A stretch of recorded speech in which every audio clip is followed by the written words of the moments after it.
Okay, I'm very excited to officially welcome Rabbi Plotkin, who will be leading this class and telling us all about the Jewish community of Montreal. So that's exciting. Rabbi Plotkin, I see that you're not muted. I'm going to put the spotlight on you. Okay, first of all, Mazel Tov, Mazel Tov. I want to wish you lots of Mazel and Simcha on the addition to the family. I understand that there was a bris in Carolina. Baruch So, Baruch Hashem. Thank you very much. Mazel tov, mazel tov. All right, let me first begin by introducing myself, who I am, and try to explain what I think I'm going to do today. My name is Meir Plotkin. I was born in Montreal, so maybe that's one of the reasons why they picked me to speak for Montreal. And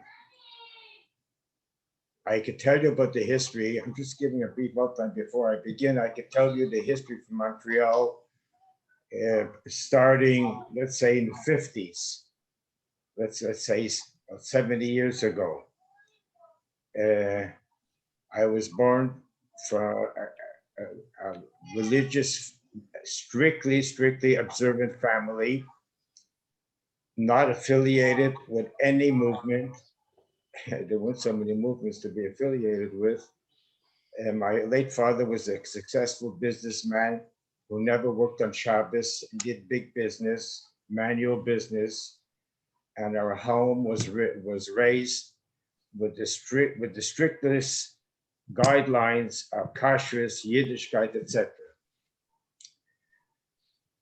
If I had to speak about the history from Montreal, so maybe I'm going to start speaking about myself, how it was difficult, period. I never had an easy day. When I was a small boy, I mean small, 5, 6 years old, and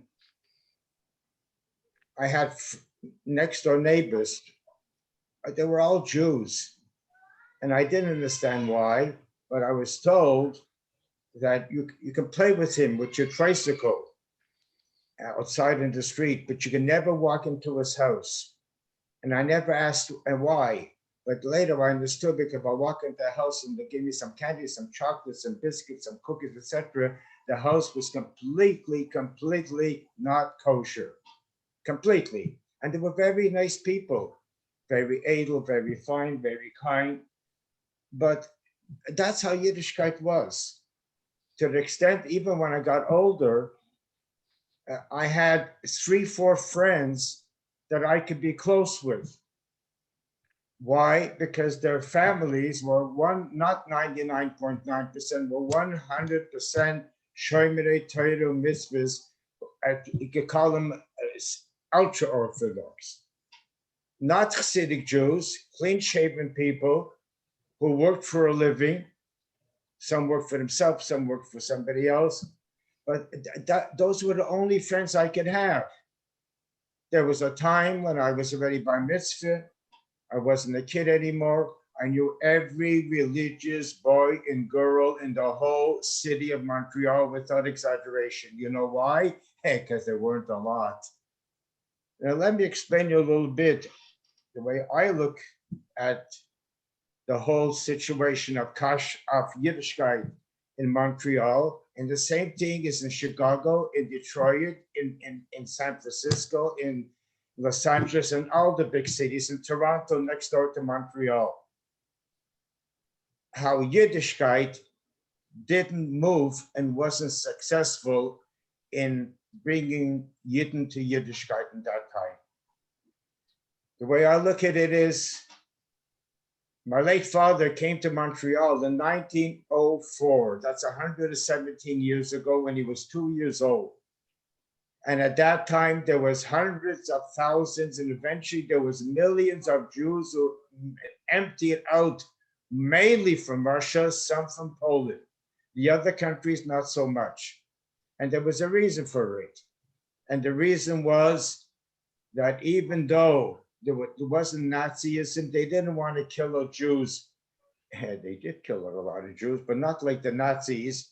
There was a Jew was persecuted 24/7 for all the years that he lived in Russia. Why? Because the whole Russia was governed by one person, Tsar Nikolai, who was a vicious anti-Semite, and there was pogroms going around the whole Russia. A pogrom was, like my father used to say, he doesn't remember, but that's why my Zayda, my grandfather, left. They came from a small town. It's a town called Zlobin, that the Balatanya and Rabbi Yitzchak Baditch, two of the greatest tzaddikim in that time, 250, 300 years ago, made a chasna there, made a wedding there for the grandchildren. It's called the Great Zlobin Chasana. And every year, the Kozakin would come with their soldiers, with their horses, with their swords, with their guns, and plunder and take whatever they wanted, and killed whoever they wanted, and burned down the houses of anyone they wanted, and there was nobody to talk to. There was no police, and the government condoned them and said, you did a good job, hope to see you next year again, and it happened again and again. Until Jews saw that there's no tachlis living over here. The Yenders, they're going to just get us. We have to run away from here. So they ran away to North America. I would say, the way I see it, that nearly all the Jews who came were shomer Torah mitzvahs. They didn't know anything else besides the strict Orthodox Torah life. And the first thing they did when they came is they built shuls, kosher shuls with a mechitza, bigger and smaller.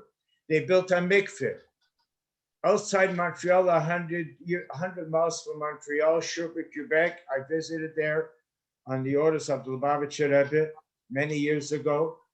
And I saw the shul, the community was dying. They were there in the 1800s. And that mikveh was built together with the shul. You know why? Because the Yidden then needed a mikveh and they needed a shul, and they couldn't go live somewhere. If you go into South Dakota and North Dakota, where you won't find too many Jews to there, you'll find their old shuls with a mikveh, because the Jews who came from Europe needed a mikveh.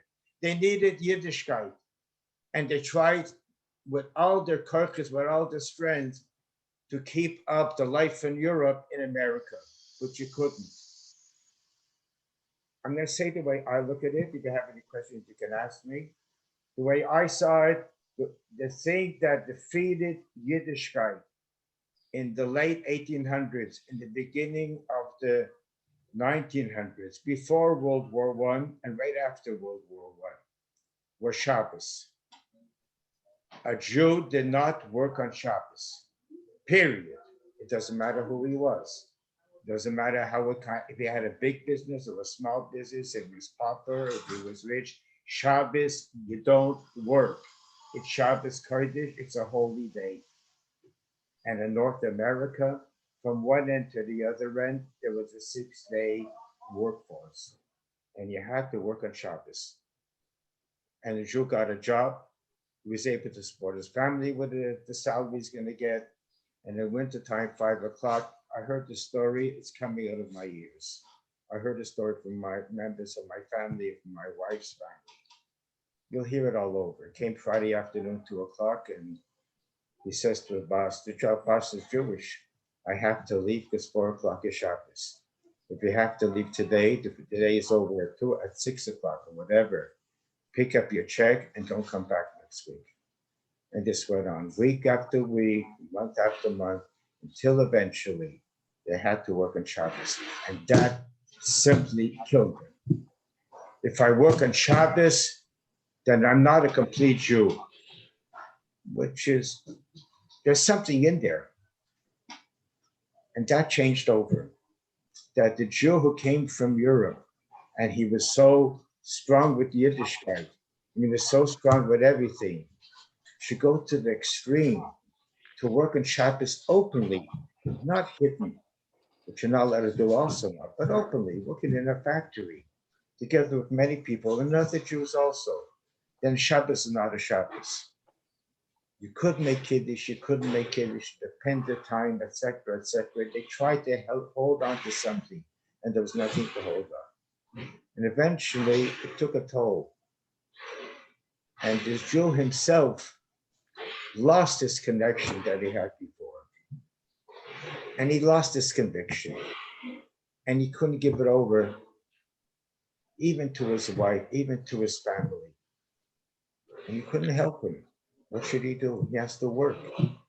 He had to work and he didn't want to. Kashrus, that wasn't so bad. I know many, many Jews in Montreal when I was a kid. The milchiks, the fleishik, the dairy and the meat was separated. I don't say they were so careful about it, but separated. They wouldn't. There was many, many butchers, kosher butchers, and they would buy kosher meat. But it wasn't the same thing. And then there was another generation, and another generation, and another generation, who they faced another obstacle, which was just as bad and was probably even worse. There was no Torah education in North America, period.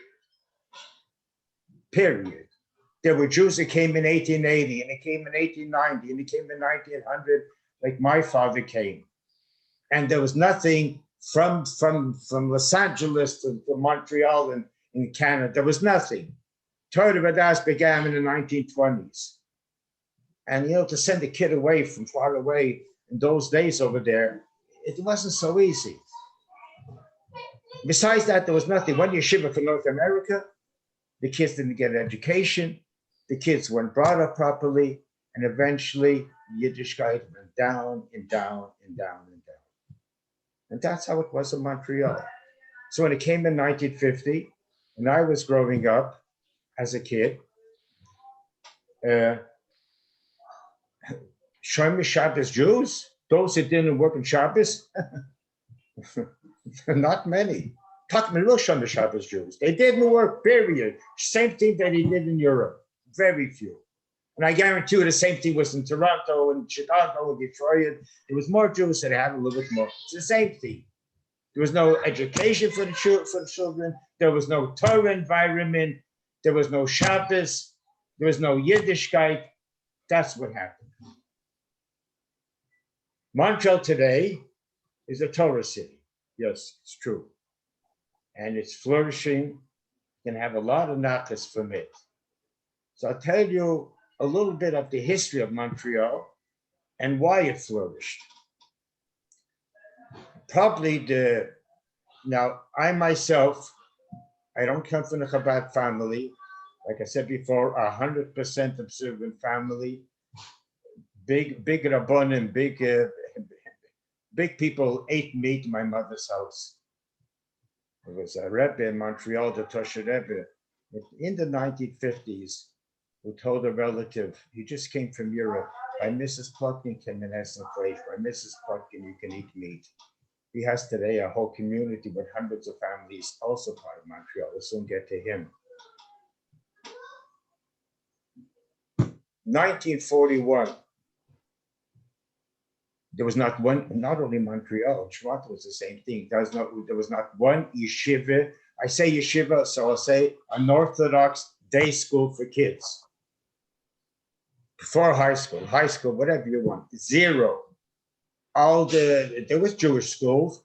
All the teachers, the faculty were completely not religious, and religion was not taught. Period.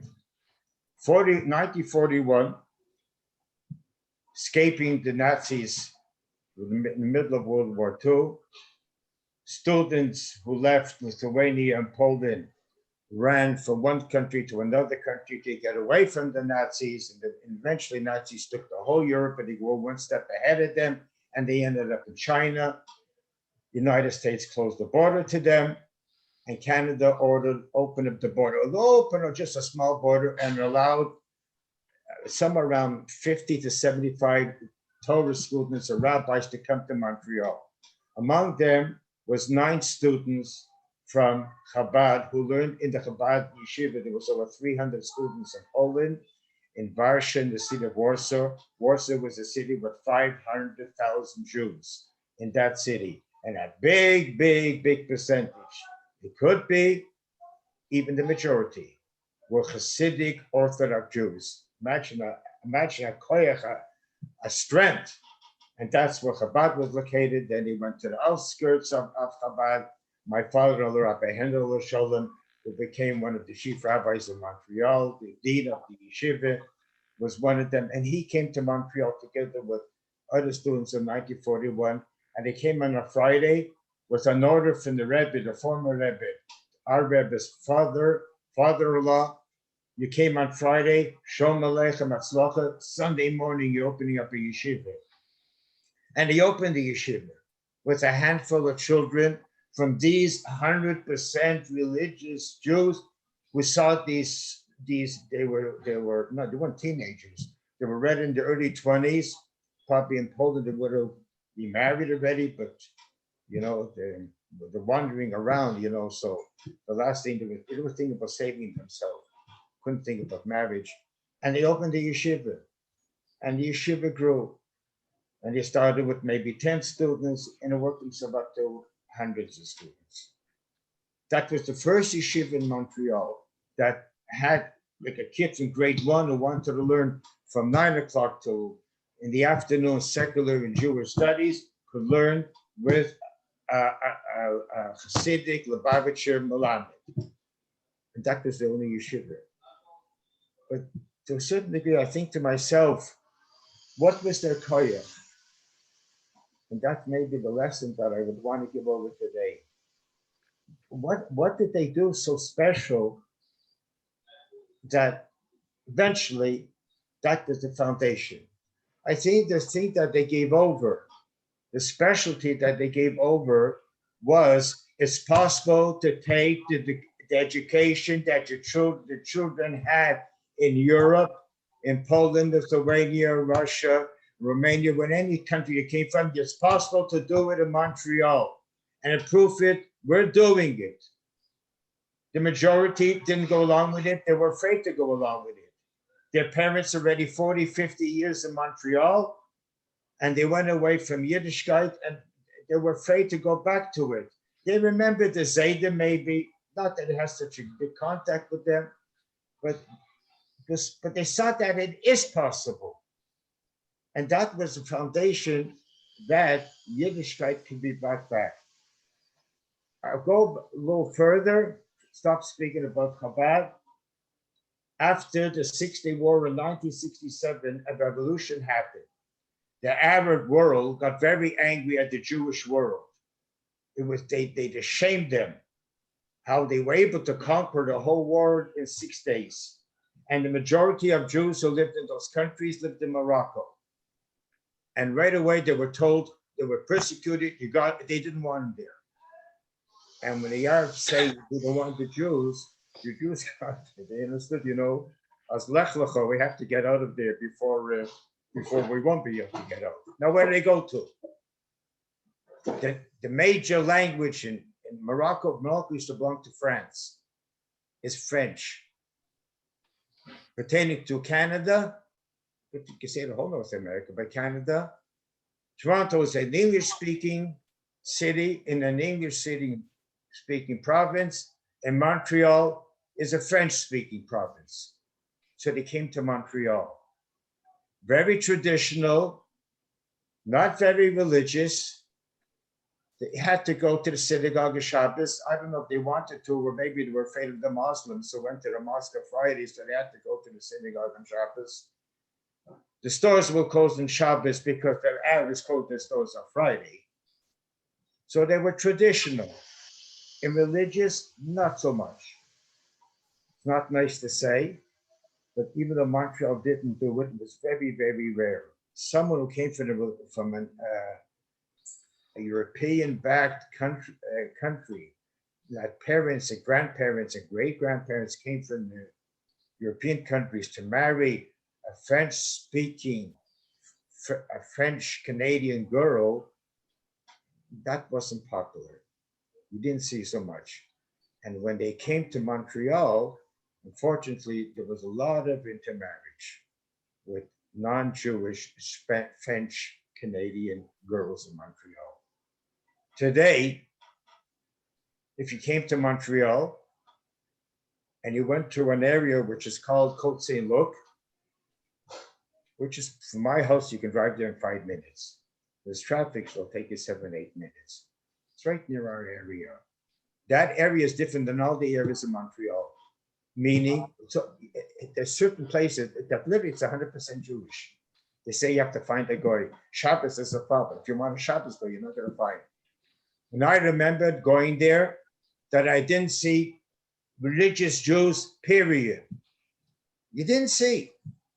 There was 1 or 2 synagogues, nothing to write home about. And today, it changed completely. Completely. Sfardim became a big koyach, a big strength over there. You drive there and you see small kids riding a bicycle with their tzitzis hanging out that you never saw, with yarmulkes on their head. Women going dressed according to halacha, to Jewish law. You didn't see that. Minyonim, small minyonim, big minyonim. Côte Saint Luc became a religious place. And when from downtown, we'll soon get to them, from the Hasidic movement, Belzich Sidim started with 50 families, went up to 100 who left over Williamsburg of Montreal. We'll speak about them also. And they moved to this area. And they have a shul, they have a mikveh and everything. In the beginning, they had to mingle. They were given places where to daven by the religious people. Today, when you go to Côte Saint Luc, non-religious Jews are a little bit, you have to go to shul because everybody goes to shul, so they go to shuls also. Montreal was changed. Another thing which changed Montreal is there was more Torah studies being done, there was more educational classes being done, and the outreach affected a lot of people. I'll give you some examples. I was raised in Montreal. There was no Shmora Matzah period in Montreal. There was a Hasidic Rebbe in Montreal who came after World War I, and my grandmother was one of his big followers. He would come before Pesach or send somebody, and they would bring a few Shmora Matzahs for the Seder. The rest was matzahs, Shevis, Strites, and Horvas, those matzahs. 10,000 families in Montreal got Shmona Matzah from Chabad. When I was a kid, nobody. They didn't even know what Shmona Matzah is. And today they get it. Today there's a Shmona Matzah factory in Montreal. You can buy it. It's baked in Montreal. That's the extremes that they have in Yiddishkeit when it comes to simply Shmona Matzah. Another big koich in Montreal that is there, but not that it had a big effect on the whole city. And that is that after Greater New York, including Monsey and around Monsey, everybody knows that today in Williamsburg and Borough Park, in Monsey, in U Square, etc., there's tens of thousands, maybe even big numbers of Hasidic families. After New York City comes Montreal. Montreal's not New York. It's not New York. But according to my calculation, in a small area where we used to live, we moved to another area. Chabad moved out of there. But I was born there. And that's where Chabad was, in this area. We'll call the Williamsburg of Montreal. Today, there's way over 2,000 families. And you have to realize a family with children, where the Chassidim that you probably know already is not 1 or 2 kids, but K'nayin Hoda, big families. And they have moisties, they have institutions with tens of thousands of children altogether. The thing is, they were taught, and that's how they're living. They do not mingle with other families, and they stay where they are. A big, and I am Chabad, so I have to push Chabad. And a big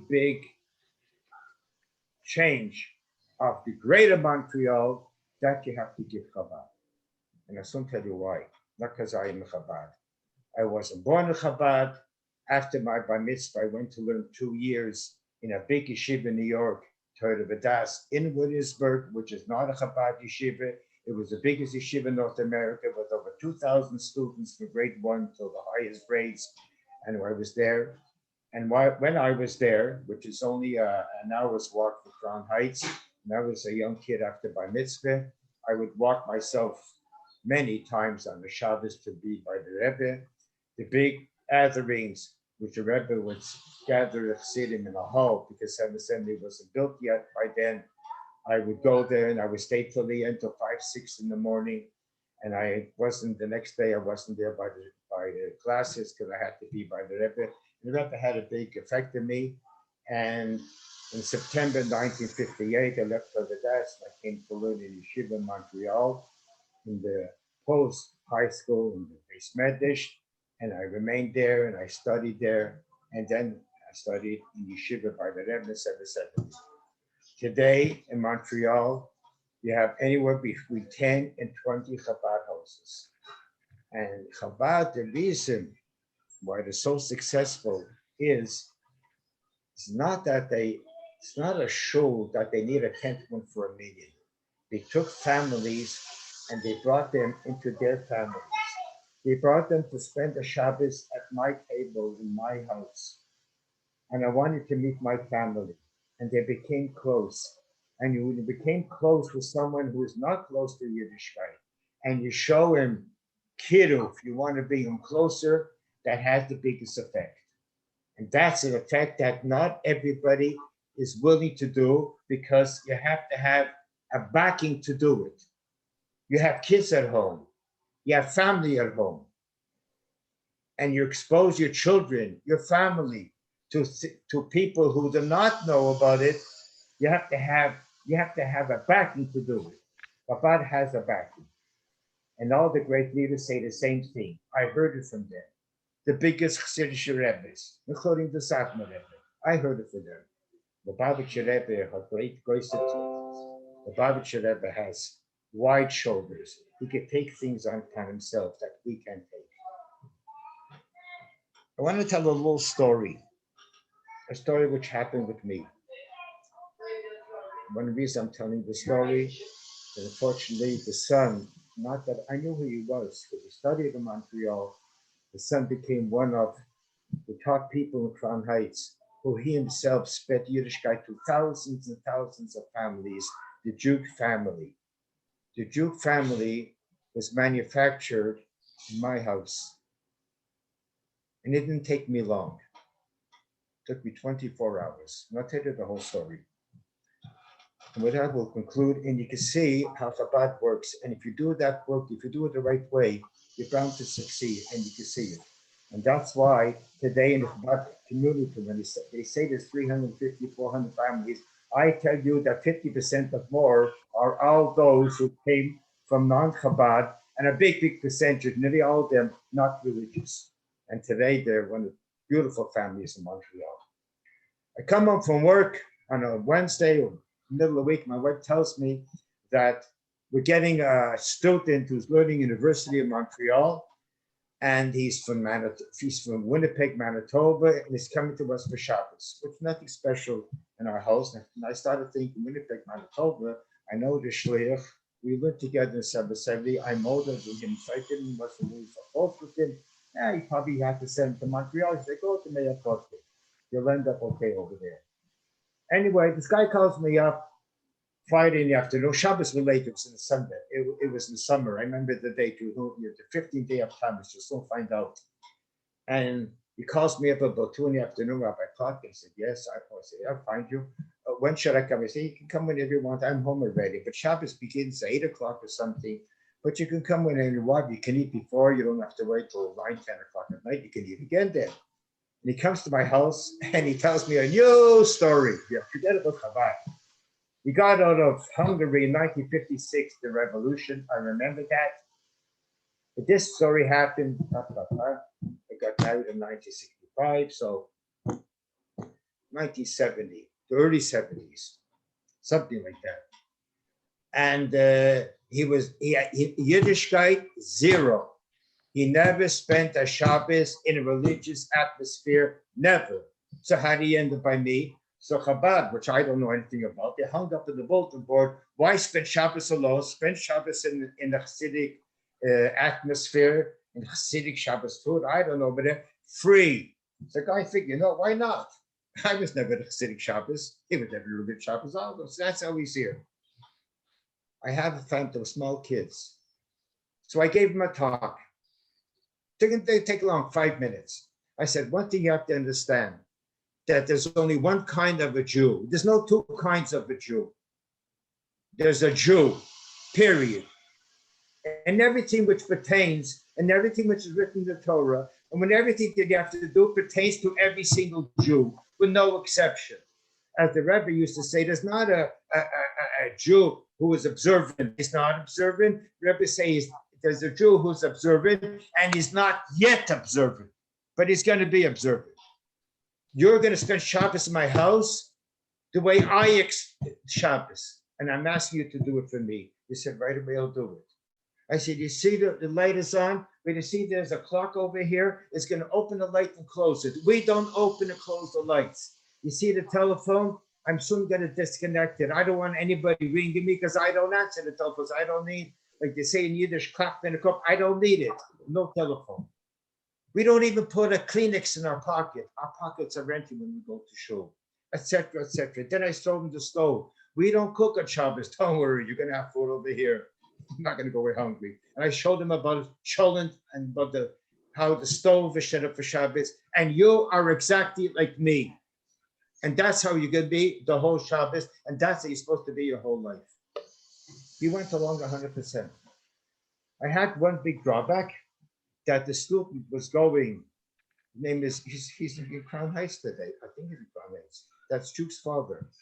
And he was going for his PhD, had a genius head, and everything I did, there was one word, why? I came home and I said, Shalom Aleichem for angels, why? I took wine to make Kiddush, why wine? I washed my hand 3 times before a motzi, why? 2 challahs, you're going to eat all 2? There were big ones. I said, oh, probably only 1. Why do you have to have 2? Why do you have to cut it a little bit before? Why do you have to dip in the salt? Don't ask me. I had the whole Shabbos whys and whys. He went along with me the whole Shabbos. 580. Oh, here comes the main point. So my wife's made Kiddush word from white said, okay, let's see. My wife starts, what's the first thing you eat Friday night? You eat 40 minutes or 5 minutes, I'm over. What do you give gefilte fish? I'm sorry, I can't eat it. Why not? I'm a vegetarian. Shalom Aleichem. Good morning, good Shabbos. Okay, let me tell you what's on the menu. There's fish and chicken soup and chicken. If I would have known before, I should make it slip the mouth. I would have opened cans. Why can't you open cans now? I said, oh no. Okay, I told him why you can't. He kept me up till 4 o'clock in the morning. That Mayor Plutkin should become a vegetarian. That's going to happen one day before Mashiach comes. And I had him till 4 o'clock, and I ranked him out from head to toe in a most wonderful way. How eating fish and flesh, you're giving yourself over to Hashem. And you eat being a vegetarian, you're giving it over to your ego, which is the same thing Rebbe said that brought out Nazi Germany. This took till 4 o'clock in the morning. In the morning, woke up and some coffee, some cake, went to shul. Yeah, you can read Hebrew. I gave him with English translation until we came home. And my wife read him, hey, had him a salad, like she made a salad, she had time to make salads. She made a salad. And he said, I'll have a piece of gefilte fish. I said, I thought you were vegetarian. He said, that finished with your husband at 4 o'clock in the morning. He ate fish and flesh with chont and the whole business. I asked him one thing. I said, where are you going from here? Oh. Rabbi Plotkin, I'm sorry. I accidentally muted you. Can you unmute yourself? You can press the space bar. If you have a computer, just press the space bar.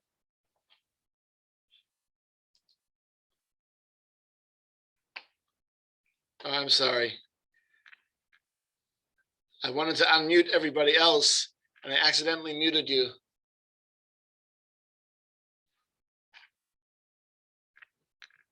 me? Yes, you're back on. Thank you. Okay, I'm back on. So I asked him, I said, I'll give you a telephone number from the Shliach, the Chabad in Cleveland, fellow student from, we went together in Yeshiva in 770. Tell him I sent you. Let him get you a place near the Chabad house. Fine. That's the only thing I asked of him. Anyway, it came at Mati Shabbos. I made Havdalah, which you never saw, sort of a whole bunch of whys. Why this? Why this? Okay, I told all the whys. It was very hot. And I told him that, it's hot today. It was a heat wave then. My house is air conditioned. I said, I'll drive you to where you're staying. He says, if you don't mind, I want to stay here tomorrow also. I told him, yeah, tomorrow there's a problem. So what's the problem? It's the 17th day of Tammuz. And I'm going to be fasting till 9 something at night. I'm not going to eat anything. I'm not going to drink a drop of water. And I don't expect you to fast. He said, I'm not going to fast. So you know what you're going to do? You're just like me. You're no different than me. You're going to have self-service. Well, I don't expect you to eat meat in the morning. Here's the dairy part. Make yourself coffee and have breakfast. You want to know where the eggs are. You want to know where the cheese are, the milk. I'll show you where everything is. You can eat your heart's content. I will not feed you. The same, and here's the meat side. We have enough meat left over from Shabbos, so feed a half hour meat. That's enough food. It came in the morning. We have to go to shul. I say, no, we have to. Why don't you eat? I think you said there's a fast day today. Yes, I think you told me yesterday that you're not fasting. I'm not eating today. Okay, don't eat. I'm fasting. Fast also. End of the story. Yeah. He came to next Shabbos. He kept repeating what he heard from me. He went to a professor, professor. I'm not a professor. And this is Thomas of Elul Tishri Cheshmi Kislev. 6 months later, Mayor Plotkin is in Crown Heights in 770 East Park. He says, Yutas Kislev. I used to go into every Verbringen of the and I'm standing on a bench for years. I'm standing on a bench in my place. It got hijacked. So I tell to another one who's standing with me, younger than me, but I know from way back. Today, he's the Rav in Los Angeles, Rabbi Schusterman. I say, Yossi, come, let's go schlep a bench here. Where did this one go? It went up to heaven. The Rebbe's coming in 6.5 minutes. Let's go. I'm schlepping a bench on Easter Parkway. It was a cold night, Kislev, December. It was a nasty weather. And it was dark too. It was cloudy. I think it was going to rain or snow. Rabbi Plotkin. I look around. I don't see anybody. A guy comes over to me with a long black beard. He says, how are you? I said, Baruch Hashem. I couldn't speak to him for long. He says, I'm in a hurry. The Rebbe's coming in. So he says, I'm going in too. Who are you? It's this guy Jukes. I need to knock down the bench. I don't know what to say. I said, what are you doing here? Where am I? I said, where am I supposed to be? You're supposed to be in Cleveland. He says, no, I'm in Morristown. I said, what are you doing in Morristown? You fixed me up that day. That's the message I want to leave you. You want to make your place for Malcolm Torah.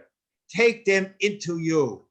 Don't wait that they should go and knock on the door, because it could be they won't knock on the door. That's what the Rebbe wanted. That's what Chabad does. That's what a Chabad.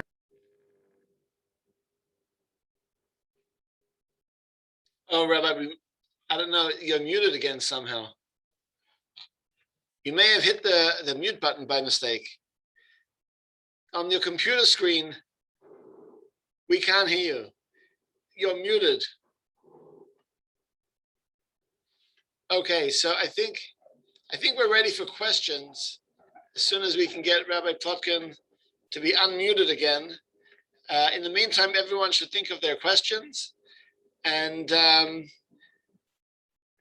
if you're on the computer, you should be able to unmute yourself by pressing the space bar.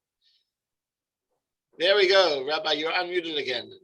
And for all those who have a question, you can just unmute yourself, hit the space bar, and jump in with your question. If you're on the phone, you can press star and then 6 and go ahead with your question. Rabbi Plotkin, you covered a lot of ground, and it was very interesting with all the stories and the messages. Maybe I could start with a question, if that's okay. Um, you mentioned that there's a lot of different kinds of from communities in Montreal, Hasidic and not Hasidic, and the Sephardic. What is it like in terms of integration? Is there a sense that it's one community, or is it are do they keep apart, or they mix together? No, the truth of the matter is, you hear me? Yes, we hear you. Yes. Realistically, uh, no. They're so solid. Let's say, well, with the Chassidim downtown, that's for sure. They're for themselves. We'll call the Yeshivish Oilim, like Lakewood, we call it, or I don't know where you want to call it, or whatever.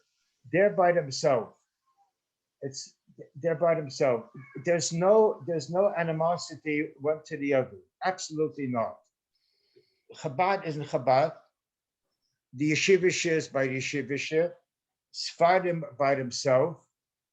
And there's a lot of religious people who some will go to Chabad, some will go to synagogues, they'll go.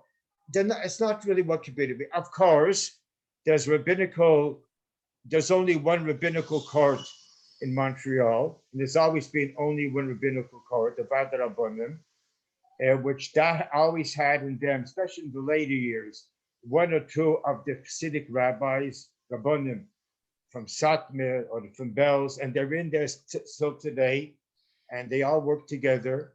You have Rabbanim from Chabad, but these are mainly Shulchan Aruch Yidden, Kashrus is in their hand, Shchita is in their hand, Yiddish, they have the final say in Halacha for everybody, including the Sephardim, including everybody. That is no problem, and everybody accepts it. But each one, Sephardim they don't need each other. They're firmly in their own, and they're Matzliach. And there's not really, we don't feel no sin, God forbid, one to the other. Everyone is a Metzias by themselves, a happening by themselves. And I can say for myself that I know people from this one, from that one, from this one, and everything. I don't see anything wrong with them. They have their way, yeah, but there's no, when it comes to Chabad, when it comes to Sfardim or the Yeshivish, no. Each one is firmly. They have their own ways. They don't. If Yeshivish doesn't need the Chassidim, doesn't need the Sfardim, even the Sfardim went on their own, and they built up a day school, which is on the same level of Chabad. And Sephardic, it happens to be that the one who built it, who is a Sephardic rabbi, who is a rabbi in the Vadiir, who is a rabbi of a Sephardic community in the suburb of Montreal, who is officially a Sephardic rabbi and a Rav in the Vadiir, and he's a Sheikh in the Merle too, and he's a Tommy for Tom Chetvimim. He learned by Reb Nissen in Brunois, and he's a Chassid of the Rebbe. In his children, he has a son Levi, who today is a shliach in Casablanca, Morocco, and he's 100% Lubavitcher, 100% Sephardic Rav, and he has a Sephardic community. He has a Sephardic minhagim with all these things. But personally, there's the Rebbe. And his kids don't go with the Sephardic way altogether. He's not asking them to go. And his background, the ones who taught him in Morocco, the ones who put him on his feet, the ones who shipped him from Casablanca to a suburb of Paris to learn then under one of the Steve Chassidim that Chabad ever had, that Rav Nissen Neman, of those who know him or heard of him. So you can imagine what he is. He's a Lubavitcher, I'm very close with him, extremely close, you know. So there's no animosity. Baruch Hashem, Baruch Hashem. Each one is I have another question. I don't know if this is something that you want to address or not, and I don't know how true it is. But I read somewhere that there's a big push from certain quarters in Montreal or in Quebec in general to become independent from Canada, and that the Jews of Montreal are generally very opposed to that. Well, Is that true, and why is that? why is it? Jews were, well, not only Jews and non-Jews, it never happened, it's never going to happen. I don't want to get into politics. It's better because, it's better we don't even talk about politics. Believe me, the French Canadians got French into their head. When I was a kid, the French Canadians, we made them speak English, which was a certain, which is a backfire. I myself was born in Montreal. I was a businessman. Just recently, I gave it over to my kids to do. I was a businessman, not that I wanted to be, but I had extremely close shaykhs with the Rebbe, and that's what he wanted. And he was very vocal about it. And I'm not going to go into it now. It will remain by me. And he told me what he thinks about me, and he gave me over the head, and I went into business. And I told, anyway, I'm not going to go into it. So I was a businessman. Most of my business was with French Canadians. French Canadians can run a government like your kid who goes to kindergarten is going to run your house. It's never going to happen. It's never going to happen. It's crazy. It's stupid. It doesn't believe it. And the fact alone that they were talking about it, the major businesses who were in Montreal, not Jewish, picked themselves up, left Montreal, and went to Toronto. Toronto built themselves up on the shoulders for Montreal. But they had made one referendum and another referendum. It's never going to happen. But yeah, there was damage done. It's true. There was damage done. They made stupid laws, which are stupid until today.